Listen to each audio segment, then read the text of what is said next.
Bismillahirrahmanirrahim. Assalamualaikum warahmatullahi wabarakatuh. Nama saya Lia Cahyani, Prodi PAI semester 5.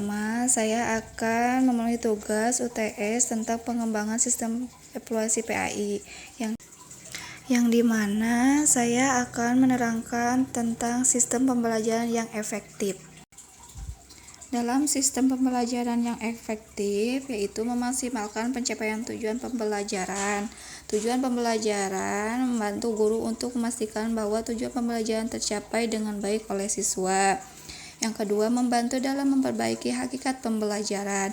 Penilaian efektif pembelajaran membantu guru untuk memperbaiki metode pembelajaran mereka dan memastikan bahwa metode pembelajaran terbaik digunakan dalam kelas. Yang ketiga, memotivasi siswa. Evaluasi pembelajaran dapat memberikan umpan balik yang berguna kepada siswa tentang kinerja belajar mereka dan hasilnya. Dalam sistem pembelajaran yang efektif, terdapat dampak positif sistem evaluasi yang baik. Yang pertama, melatih siswa untuk mengevaluasi kinerja mereka, yang dimana dengan sistem evaluasi yang efektif, siswa akan belajar untuk mengevaluasi kinerja mereka sendiri dan menilai kemajuan mereka berdasarkan tujuan pembelajaran yang telah ditentukan. Yang kedua, memberikan umpan balik yang jelas. Siswa memerlukan umpan balik yang jelas tentang kinerja mereka untuk melatih cara mereka dapat memperbaiki pengetahuan dan keterampilan mereka. Yang ketiga, meningkatkan kepatuhan. Evaluasi pembelajaran yang efektif memberikan umpan balik jelas tentang kinerja siswa yang dapat meningkatkan kepatuhan mereka terhadap siswa dan guru. Di sistem pembelajaran ini terdapat juga penilaian autentik, di mana penilaian ini lebih relevan dengan berdampak pada kemampuan siswa untuk mengaplikasikan pengetahuannya yang dipelajari. Di penilaian autentik ini terdapat prinsip-prinsip keefektifan penilaian autentik, yang dimana ada relevansi. Relevansi penilaian harus relevan dengan tujuan pembelajaran, konteks, dan kriteria evaluasi yang diinginkan.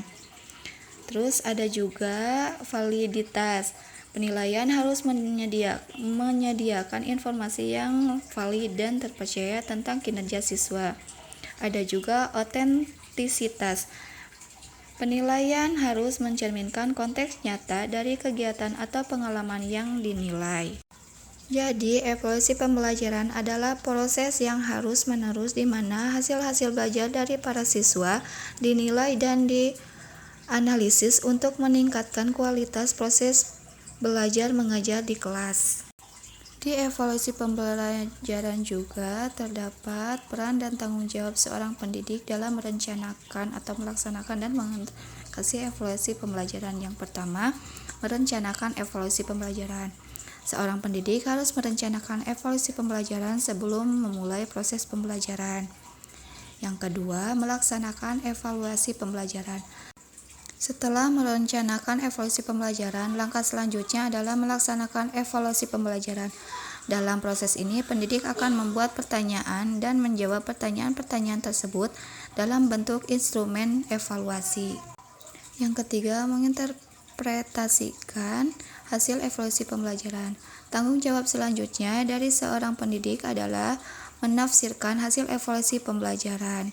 Hasil evaluasi juga harus digunakan untuk membantu pendidik melakukan perubahan pada pengajaran dan meningkatkan pemahaman siswa. Yang keempat, memberikan umpan balik kepada siswa. Setelah hasil evaluasi pembelajaran diinterpretasikan, pendidik harus memberikan umpan balik kepada siswa. Hal ini bertujuan untuk membantu siswa meningkatkan kualitas pembelajaran di masa depan. Yang kelima, menerapkan pembaharuan pada pengajaran. Hasil evaluasi harus digunakan untuk memperbaiki dan meningkatkan proses pembelajaran mengajar.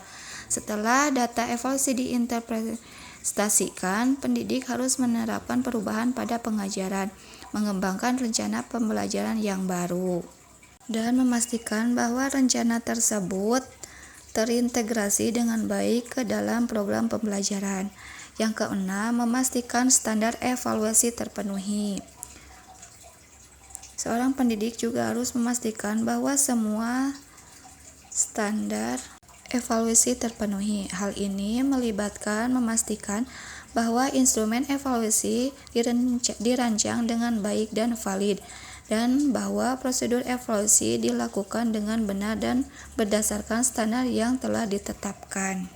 Mungkin itu saja yang saya dapat sampaikan. Mohon maaf bila banyak kesalahan dan kekurangan. Assalamualaikum warahmatullahi wabarakatuh.